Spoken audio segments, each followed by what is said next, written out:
महेश, ये middle east में युद्ध चल रहा, फिर भी सोने का भाव कम कैसे हो रहा? तुम्हारा कहना सही है कि जब कभी भी युद्ध होता है सोने का भाव बढ़ता है, क्योंकि लोग सेफ हेवन की तरफ भागते हैं और gold being one of the best safe haven, लोग उसमें पैसा डालते हैं तो उसका भाव बढ़ता है। पर इस युद्ध में, मिडल ईस्ट में जो युद्ध चल रहा है, इसमें थोड़ा कंडीशन अलग है और सोने का भाव कम हो रहा है। तो सोने का भाव कम होने के 3 कारण है। मेन, यूएस में interest rate, US dollar index और यूएस बॉन्ड यील्ड्स।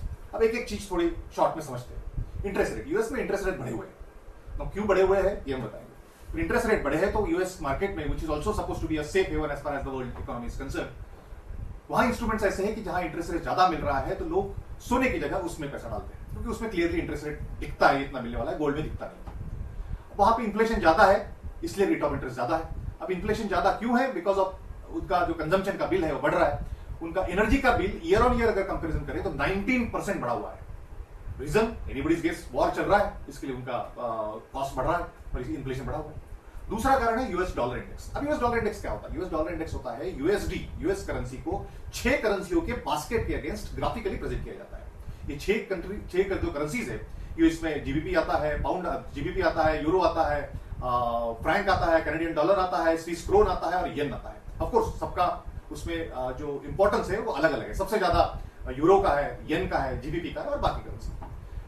ये जस्ट इमेजिन करिए कि एक हम ग्राफ बना रहे हैं जिसमें वाई एक्सिस पे डॉलर है और एक्स एक्सिस में ये 6 करेंसियों का डिफरेंट कॉम्बिनेशन में एक बास्केट है। और ये अगर हम ग्राफ प्लॉट करें तो उसको डॉलर इंडेक्स कहा जाता है।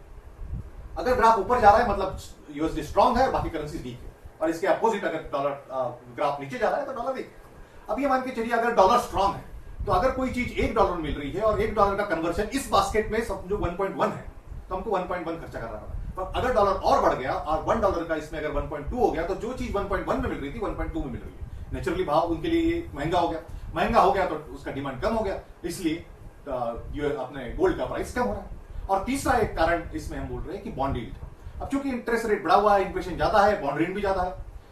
अभी अगर लेटेस्ट डेटा देखा जाए तो यूएस मार्केट में 10 ईयर बॉन्ड यील्ड 4.6% दे रहा है, विच इज वेरी गुड। और अगर 4.6% अपफ्रंटली इन्वेस्टर्स को दिखा दे रहा है तो लोग गोल्ड में पैसा डालने के बजाय या डाला हुआ पैसा निकाल के बॉन्ड यील्ड में डालते हैं। नेचुरली गोल्ड का डिमांड कम हो रहा है और उसका प्राइस नीचे गिर रहा है। But let me tell you, ये शॉर्ट टर्म फेनोमेना है। लॉन्ग टर्म में गोल्ड का भाव ऊपर जाएगा ऐसा मेरा मानना है, बिकॉज गोल्ड की ओवरऑल जो ऑन द ग्राउंड जो गोल्ड है उसका जो टोटल अमाउंट है वो एक फिक्स अमाउंट है। नया गोल्ड आने को समय लगता है। चाइना बॉन्ड बेच के, यूएस बॉन्ड बेच के करीब 8 या 9 टन सोना हर महीने डंप कर रहे हैं, तो ये भाव लॉन्ग टर्म में आगे ही बढ़ेगा। समझी? चलो, तो हम सोना खरीदने जाए?